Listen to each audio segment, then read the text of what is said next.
The latest tariffs on steel and aluminum are unjustified. They're illegal. They're bad for American workers, bad for American industry, and of course for Canadian industry as well. El golpe arancelario sobre el oro anunciado por el presidente Donald Trump no fue simplemente una medida económica aislada, sino un mensaje político y estratégico de gran alcance. Al incluir un metal tan central en el comercio global dentro de su manual de aranceles, Trump dejó claro que ningún recurso, por consolidado que parezca, está fuera de su alcance. Hasta finales de julio, los operadores creían que los lingotes de oro, ya fuera en el formato de 400 onzas utilizado por los bancos centrales, las 100 onzas que se negocian en el COMEX o el estándar de 1 kilogramo predominante en Asia, quedarían exentos de cualquier arancel. Esa percepción cambió drásticamente cuando una refinería suiza recibió una carta oficial de la aduana de los Estados Unidos confirmando que bajo el código arancelario 708-350, estas barras serían gravadas con un derecho completo del 39%. El impacto fue inmediato. Las exportaciones de oro entre Estados Unidos y Europa se detuvieron de la noche a la mañana. Los precios del oro en Estados Unidos superaron a los europeos, abriendo una brecha de arbitraje que alteró el equilibrio de precios globales. Según datos comerciales estadounidenses, las importaciones se habían disparado a principios de 2025. Solo en enero llegaron 43 toneladas métricas, casi el doble de la producción mensual promedio de 22 toneladas en un intento por adelantar envíos antes de un posible cambio de política. Con el comercio interrumpido, esas reservas son ahora la única vía para cubrir el déficit de suministro. Para el mercado mundial no se trató solo de una variación de precios, sino de una ruptura súbita en la cadena de suministro. Desde la perspectiva canadiense, la advertencia fue clara. Aunque el oro no figure entre las principales exportaciones hacia Estados Unidos, la lógica aplicada podría extenderse a minerales estratégicos, productos energéticos o incluso a la manufactura de alta gama. Ottawa es consciente de que sectores considerados seguros, bajo el marco del USMCA, podrían ser blanco de medidas similares. El episodio del oro evidenció con qué rapidez se pueden desestabilizar flujos comerciales establecidos durante décadas mediante una simple carta de aplicación arancelaria.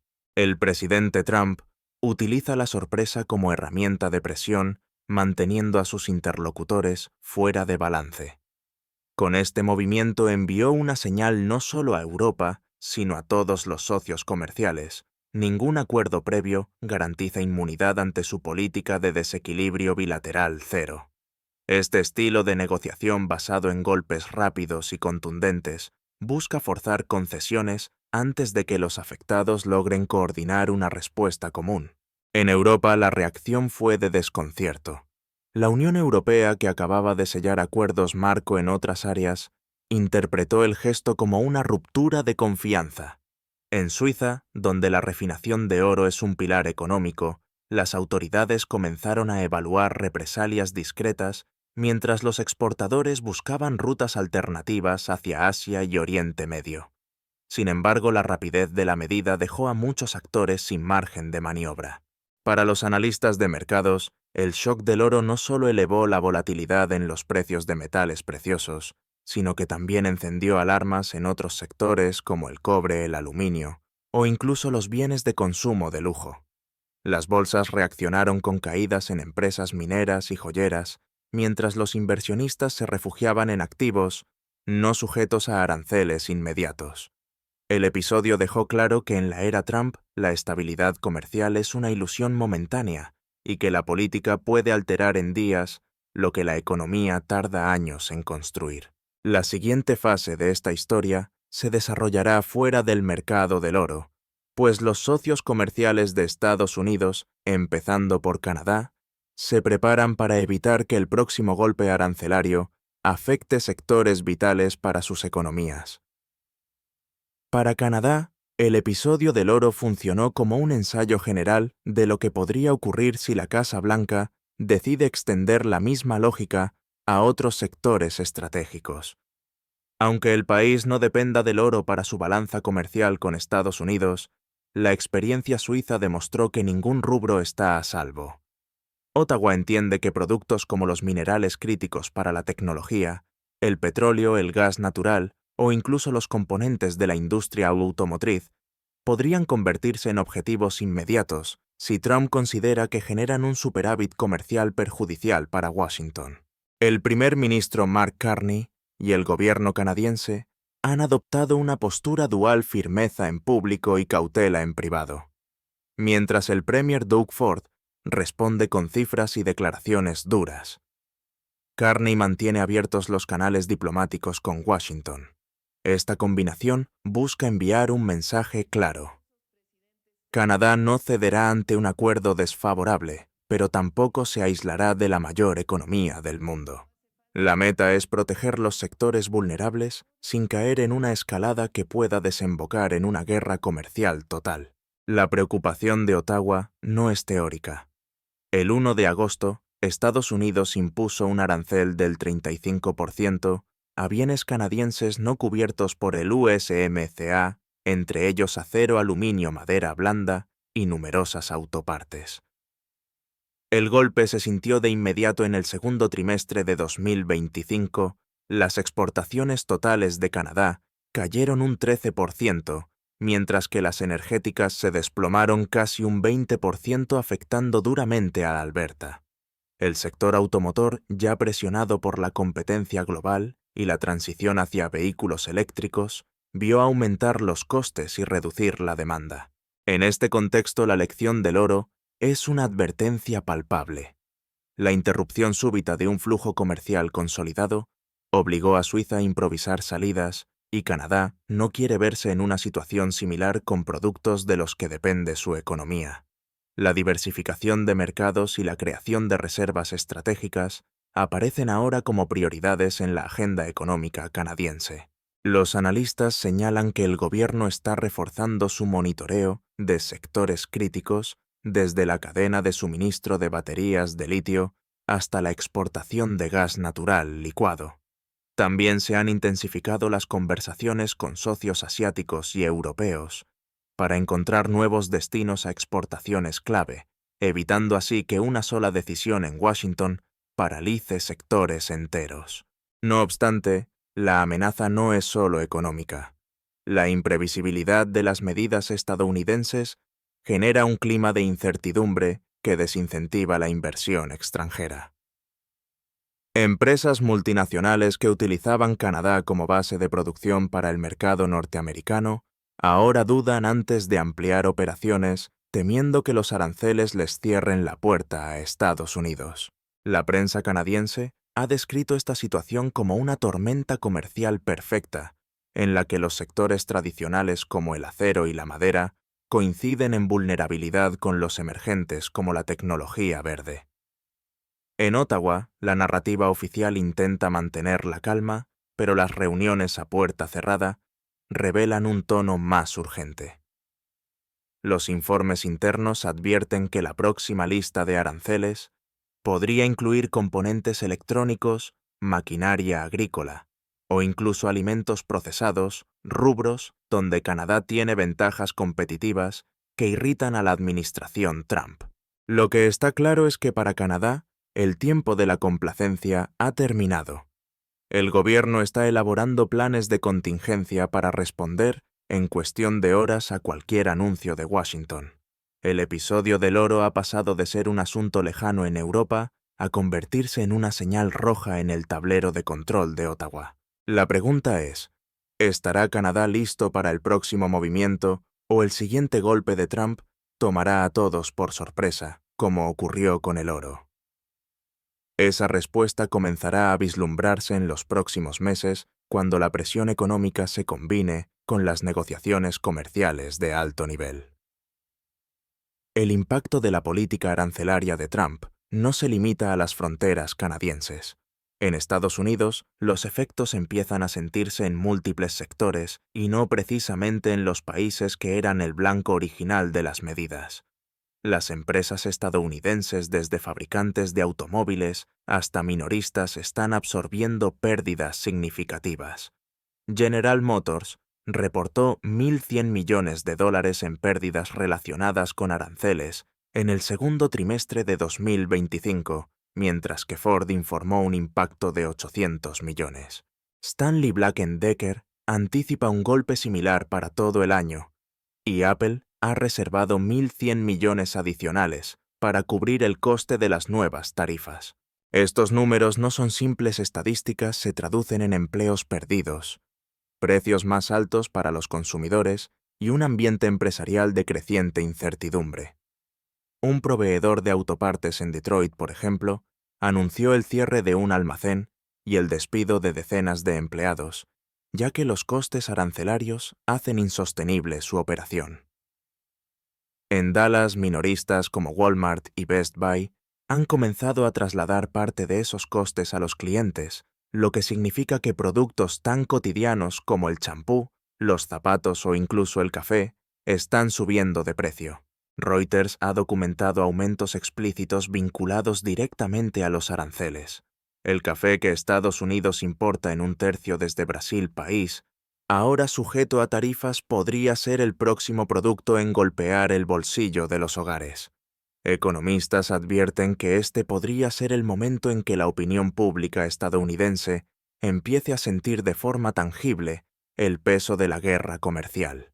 En Canadá, la situación es igualmente compleja. El arancel del 35% impuesto desde el 1 de agosto a productos fuera del marco del USMCA ha generado una caída generalizada en las exportaciones. Las energéticas, piedra angular de la economía de Alberta, se han reducido casi un 20% en el segundo trimestre. Las autopartes y bienes de consumo también registran descensos pronunciados, afectando a provincias como Ontario y Columbia Británica. A pesar de este panorama, el gobierno de Mark Carney ha optado por no responder con represalias inmediatas.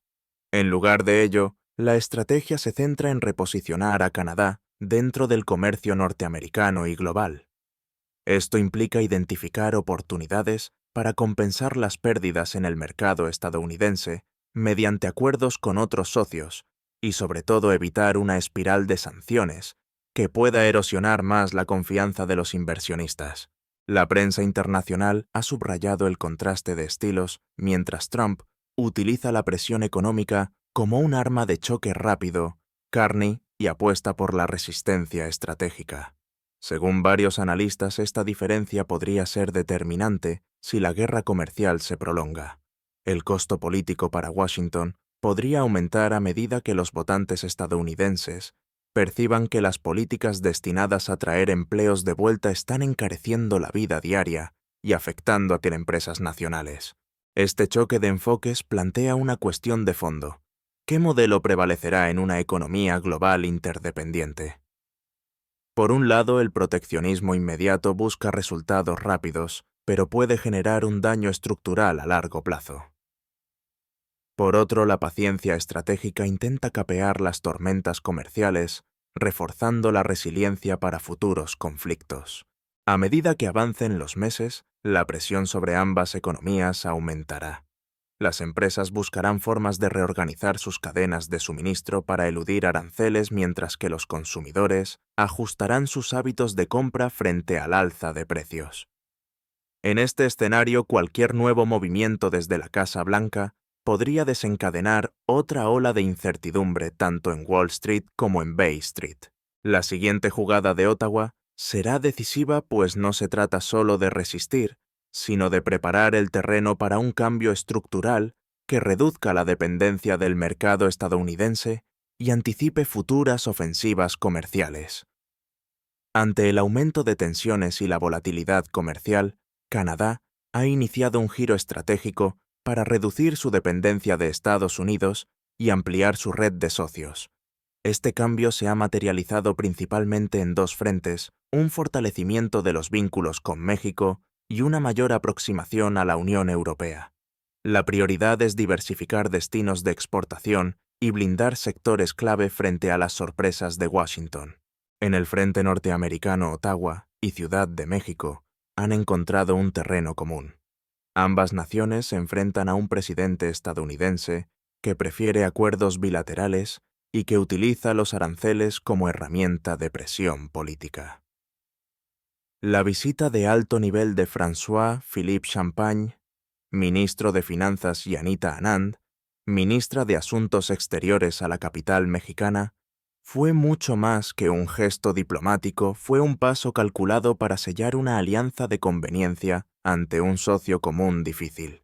En estas reuniones con la presidenta mexicana Claudia Sheinbaum, las partes exploraron mecanismos para integrar cadenas de suministro, coordinar posturas en la próxima revisión del USMCA en 2026 y sobre todo presentar un frente unificado frente a la imprevisibilidad de Trump. Cabe destacar que mientras México obtuvo una prórroga de 90 días para la entrada en vigor de nuevos aranceles, Canadá no recibió tal concesión. Esta disparidad subrayó la urgencia de Ottawa por reforzar la relación bilateral con su socio latinoamericano. En el plano europeo, la estrategia se centra en aprovechar la complementariedad económica y en proteger sectores sensibles.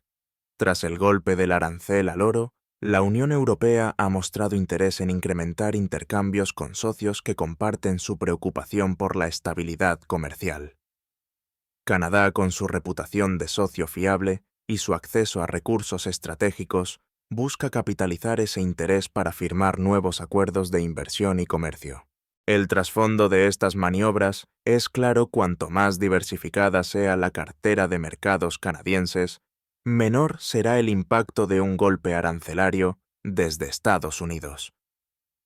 Esta lógica se extiende a sectores como la energía, donde Canadá está ampliando contratos de exportación de gas natural licuado hacia Asia y Europa, y a la industria tecnológica, que busca atraer inversión extranjera con incentivos fiscales y estabilidad regulatoria.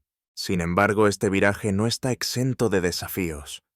La integración económica con Estados Unidos sigue siendo profunda, especialmente en industrias como la automotriz, donde las cadenas de producción cruzan la frontera varias veces antes de que un vehículo esté terminado. Desvincularse parcialmente sin provocar disrupciones costosas exige planificación meticulosa y acuerdos puente que eviten cuellos de botella. Los críticos advierten que esta estrategia podría diluirse si no se acompaña de reformas internas que mejoren la competitividad canadiense. Factores como los costes energéticos, la disponibilidad de mano de obra calificada y la infraestructura de transporte serán determinantes para que Canadá pueda cumplir con su objetivo de diversificación real. Mientras tanto, en los círculos empresariales crece la expectativa de que este nuevo acercamiento con México y la UE se traduzca en proyectos concretos, desde joint ventures en el sector de energías limpias hasta acuerdos de reconocimiento mutuo en estándares industriales. La diplomacia económica canadiense intenta pasar de las palabras a los hechos antes de que llegue la próxima sacudida arancelaria desde Washington. Este reposicionamiento, aunque gradual, marca un cambio de rumbo que podría redefinir el papel de Canadá en la economía global. Pero todo dependerá de si las alianzas forjadas en estos meses logran resistir las pruebas que con toda seguridad vendrán. La última ofensiva comercial de Trump ha abierto un nuevo frente, el de los productos farmacéuticos. Con un plan arancelario escalonado, el presidente ha anunciado un aumento inicial modesto, que en el plazo de un año podría llegar al 150% y potencialmente alcanzar un 250%. Su objetivo declarado es obligar a las empresas a trasladar la producción de medicamentos a territorio estadounidense bajo el argumento de reforzar la seguridad sanitaria nacional. Sin embargo, la lista de países afectados va mucho más allá de cualquier rival específico. La Unión Europea ya enfrenta un arancel del 15% sobre sus exportaciones farmacéuticas a Estados Unidos, a pesar de haber firmado recientemente un marco de cooperación económica que supuestamente garantizaba estabilidad arancelaria. India, uno de los principales proveedores mundiales de medicamentos genéricos e ingredientes farmacéuticos activos, también está en el punto de mira agravando tensiones por su relación energética con Rusia. Para Canadá, el impacto es más sutil, pero igualmente preocupante. Aunque no se le ha incluido explícitamente en las primeras rondas de tarifas, el país está profundamente integrado en la cadena de suministro farmacéutica estadounidense. Además, la administración Trump ha exigido que las compañías apliquen una cláusula de nación más favorecida en precios, lo que significa que Estados Unidos nunca pagará más por un medicamento que cualquier otro país ajustado por PIB. Dado que en Canadá los precios de nuevos tratamientos son en promedio un 50% más bajos, que en Estados Unidos la presión para elevarlos es inmediata. Esto no es solo un problema económico, implica un riesgo directo para el acceso a medicamentos. Si las empresas elevan los precios para evitar desequilibrios con el mercado estadounidense, los presupuestos provinciales podrían verse desbordados y la introducción de nuevos fármacos se retrasaría. Al mismo tiempo, la exportación canadiense de medicamentos genéricos hacia Estados Unidos, que genera miles de millones de dólares, podría verse comprometida si Washington decide imponer aranceles adicionales. El golpe a la confianza comercial también es evidente en Europa. Apenas semanas después de anunciarse un acuerdo marco con Estados Unidos, el incremento arancelario del 15% dejó en entredicho la credibilidad de las promesas de estabilidad. Con las represalias de la UE aplazadas 6 meses, el reloj avanza hacia una posible escalada que podría interrumpir flujos farmacéuticos clave, justo en un momento en que la demanda global de medicamentos y vacunas sigue siendo alta. Los expertos señalan que fabricar instalaciones farmacéuticas en territorio estadounidense no es un proceso rápido. Requiere años, grandes inversiones y la aprobación de la FDA. Aunque empresas como Eli Lilly o Johnson & Johnson han anunciado proyectos de inversión en Estados Unidos, estos no compensarán los efectos inmediatos de una disrupción en las importaciones. En consecuencia, el riesgo de que los costes terminen trasladándose al consumidor final es alto. Esto podría materializarse en copagos más elevados, primas de seguro más caras o precios minoristas al alza. Irónicamente, la misma orden ejecutiva destinada a bajar los precios de los medicamentos podría acabar incrementándolos, minando uno de los argumentos centrales de la política de Trump. Para el sistema de salud canadiense, el escenario se complica. Cualquier alteración en la logística o los precios de la cadena farmacéutica compartida con Estados Unidos podría generar retrasos y escasez, especialmente en medicamentos esenciales. En un mercado global interconectado donde los ingredientes activos provienen de India, las terapias avanzadas de Europa y los productos terminados circulan entre Canadá y Estados Unidos, las interrupciones en un eslabón afectan a toda la cadena. En definitiva, este nuevo capítulo en la guerra comercial de Trump trasciende lo económico, se adentra en un terreno donde las consecuencias pueden medirse en la salud de millones de personas. Y si el presidente no recalibra su estrategia, el costo podría ser no solo financiero, sino también médico, con implicaciones que resonarán mucho después de que las batallas arancelarias hayan quedado atrás.